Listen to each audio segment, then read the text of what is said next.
Toma esto, muchacho, dijo haciendo sonar el cascabel, golpeándolo sobre una de las varas. Te protegerá del peligro y será tu talismán. Aquella mañana, antes de volver a su casa, Hassari dio un rodeo para ir a ver al comerciante de esqueletos y pedirle un segundo anticipo por la venta de sus huesos. El cajero examinó cuidadosamente al visitante. Juzgando que el deterioro de su estado llevaba un buen rumbo, accedió a un nuevo pago. Aquí tienes 150 rupias más, dijo, después de haber contado varias veces los billetes. Aún se necesitaron 3 días más de encarnizado parloteo para que todo el mundo se pusiera de acuerdo sobre la cifra de la dote. Como quería la tradición, este acuerdo fue sellado con una ceremonia especial en el corralillo de los Pal, con todos los habitantes por testigos. En el suelo se dispusieron cáscaras de coco, incienso y toda una capa de hojas de banano para permitir al pujari que cumpliera los diferentes ritos y pronunciase los mantras de la circunstancia. Hassari fue invitado a proclamar que daba a su hija en matrimonio y enumerar la lista de los bienes que componían la dote. Ante la furia de Lambert, esta formalidad provocó enseguida una nueva cascada de incidentes. La familia del novio exigió ver los bienes en cuestión, y a eso siguió una serie de pintorescas disputas. Yo me hubiera creído en pleno Barra Bazar, contara Lambert. Reclamaron la prueba del precio de tal alhaja. Protestaban porque el sari de boda no era suficientemente bonito. El transistor les parecía de poca calidad. Cada recriminación quitaba un poco más del escaso resuello que quedaba en el pecho de Hassari. La víspera de la boda, nuevo drama. El padre, los tíos y un grupo de amigos del novio irrumpieron para vigilar los preparativos de la fiesta. Al menos seremos 100, declaró el padre, y queremos estar seguros de que habrá comida bastante para todos. Lambert vio el sobresalto de Hassari. 100, protestó, pero si habíamos acordado que no pasarías de 50. Nueva disputa ante la hilaridad de todo el corralillo. Los visitantes repasaron atentamente el menú, exigieron que se añadiera aquí una verdura, aquí una fruta o una golosina. Acorralado, Hassari trataba de hacerles frente. Estoy de acuerdo si disminuís en 20 personas el número de invitados, terminó por conceder. 20, nunca, 10 como mucho, 15, 12, ni uno menos. De acuerdo, 12, suspiró Hassari para zanjar el asunto. Pero su suplicio no había terminado. ¿Y los músicos? Se inquietó uno de los tíos del novio. ¿Cuántos músicos habrá? 6. ¿Solo 6? Eso es una miseria. Un muchacho como mi sobrino merece al menos 10 músicos. Es la mejor orquesta del Slum, protestó Hassari. Incluso ha tocado en casa del padrino. Me da igual que sea la mejor o que no lo sea. Tienes que añadir al menos 2 músicos más, replicó intransigente el tío. Entonces una nueva exigencia cayó sobre Hassari como un golpe mortal. Por una razón misteriosa, que al parecer tenía algo que ver con sutiles cálculos astrológicos, las bodas indias casi siempre se celebran en plena noche. El lisiado Anonar y Meta se habían casado a medianoche. Los horóscopos de Amrita y de su futuro marido dictaban el mismo horario. Así lo habían decidido el pujari después de estudiar sus mapas celestes. ¿Dónde está el generador?, preguntó el padre del novio. A medianoche es muy oscuro, y una boda sin mucha luz no es una verdadera boda. Hassari se quedó sin habla. Con la espalda pegada a la pared por el sudor, la boca entreabierta y con ganas de vomitar, la respiración dolorosa y silbante, sintió una vez más que el suelo se hundía bajo sus pies. Las caras, las paredes, los ruidos se mezclaron en un halo. Estrechó al pilar de la galería. No lo conseguiré, gimió. Estoy seguro que no lo conseguiré. Van a estropearme la boda de Amrita. Sin embargo, la exigencia era justificada. Para los millones de habitantes de los slums condenados a vivir en una oscuridad perpetua por falta de electricidad, no podía haber una fiesta sin iluminaciones. Una orgía de luz como la noche de la boda de Anonar era una manera de desafiar a la desgracia. Hassari sacudió tristemente la cabeza mostrando sus palmas vacías. Aquel hombre que sentía su fin muy próximo no había dudado en endeudarse por generaciones a fin de cumplir dignamente su último deber. Había llevado al usurero las 2 sortijas y el pequeño colgante de la dote de su mujer, así como el reloj que su hijo Shambhu encontró entre la basura. Se había matado trabajando. Había vendido sus huesos. Había ido más allá de lo posible y ahora tenía que aceptar una suprema humillación. Si mantienes esta exigencia, dijo, interrumpiéndose a cada palabra para recobrar aliento, no hay más que una solución. Hay que suspender la boda. No me queda más dinero. Faltaban menos de 14 horas para la fiesta y el problema parecía irresoluble. Tal vez significaba la ruptura. Por primera vez, Hassari parecía resignado. Él, que había bregado tanto. Ahora ponía cara de alguien que ya no es de este mundo, dirá el francés. Tal vez para intimidar. Los interlocutores adoptaban la misma actitud. Dios mío, se dijo Lambert, no serán capaces de echarlo todo a rodar por una historia de iluminación. Por primera vez se intervino en la discusión. Sé de un corralillo que no está muy lejos de aquí y que tienen corriente eléctrica, dijo. Seguramente se podría empalmar un cable con 4 o 5 bombillas. Todo quedaría muy bien iluminado. Lambert iba a conservar durante toda su vida en la retina la imagen de la cara embargada de gratitud de su amigo. Cuando faltaban menos de 7 horas para la fiesta, estalló una nueva crisis, pero esta vez el responsable fue el rickshawala.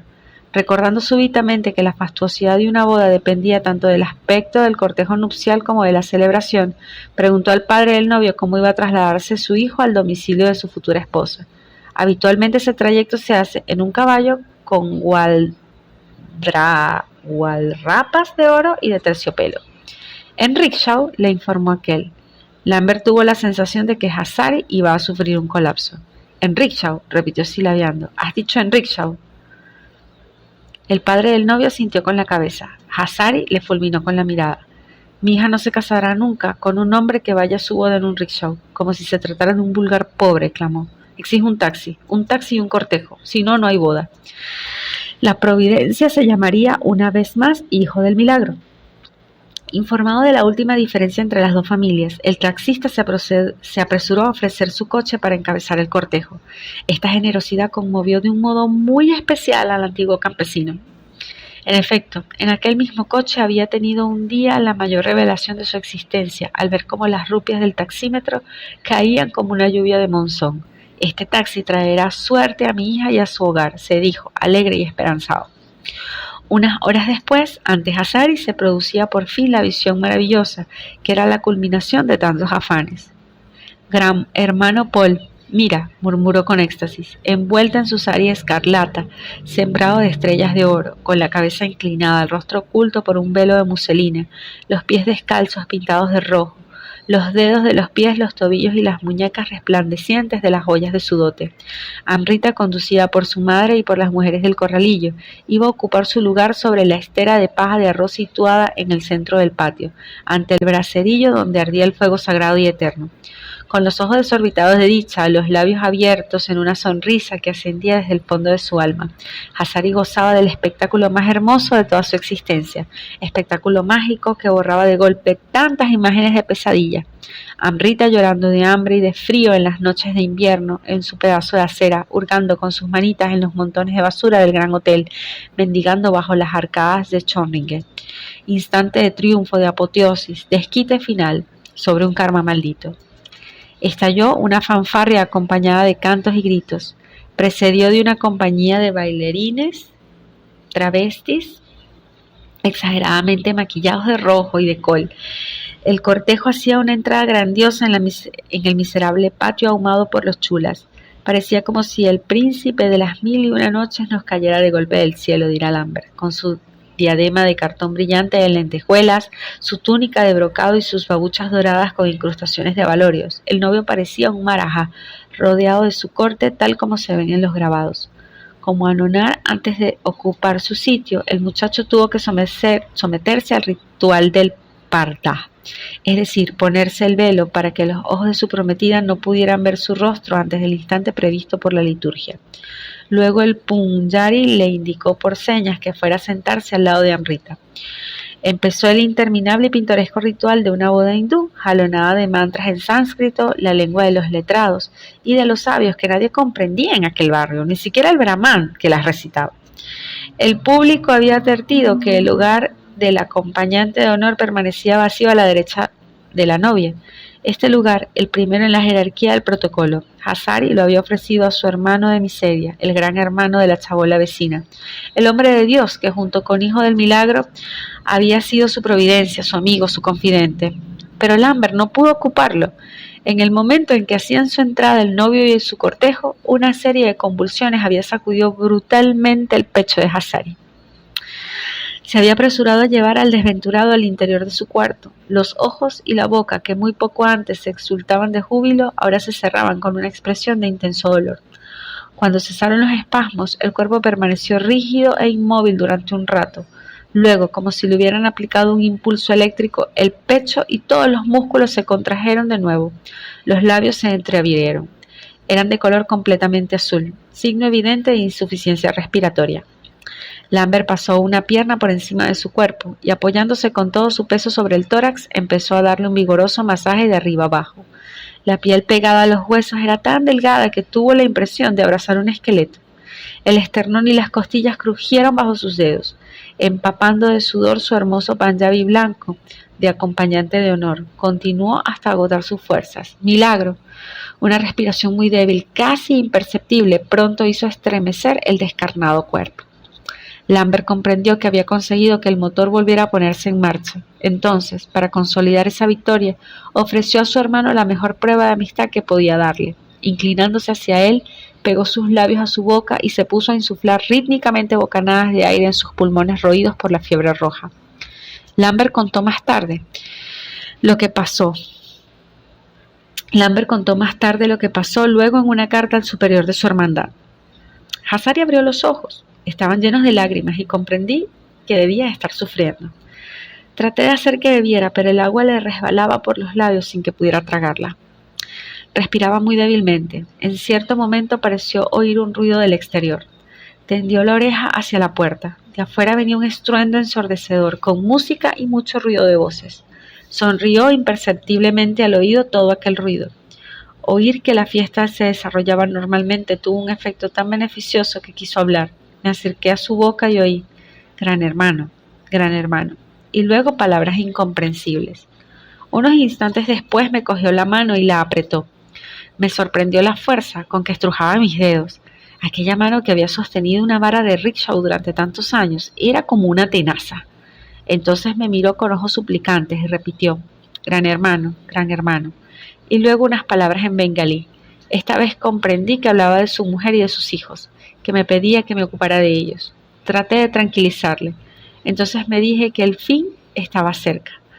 También él debía de pensarlo, porque hizo unos movimientos con la mano como para indicarme que quería salir del corralillo sin que nadie se diera cuenta.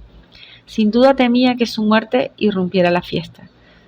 Yo ya había previsto aquella eventualidad y había pedido a Hijo del Milagro que cogiese a Hazari en su corralillo lo antes posible. Hacia las 3 de la madrugada, con ayuda de Kalima y de su hijo Shambhu, el pequeño trapero, pudimos trasladar discretamente al rickshaw Wala. Los participantes de la fiesta no se dieron cuenta de nada. El padrino había hecho traer una provisión suplementaria de bangla y muchos estaban ya borrachos. Hazari debió de notar que salía de su domicilio, porque juntó las manos sobre el pecho en un gesto de namasté, como para despedirse de todo el mundo. Entonces las cosas fueron muy aprisa. Hacia las 5 de la madrugada, Hazari fue sacudido por una violenta crisis. Sus labios se entreabrieron. De ellos brotó un chorro de sangre lleno de burbujas. Poco después, el pecho se hundió en medio de un estertor. Era el fin. Cerré sus párpados y recité la oración de los muertos.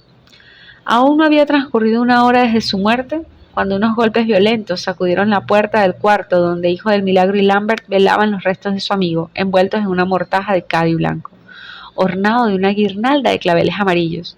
El taxista se apresuró a abrir. En la oscuridad distinguió dos caras de piel muy oscura. «Somos los Doms», dijo el más viejo de los sepultureros. «El muerto tenía un contrato. Venimos a buscar su cuerpo».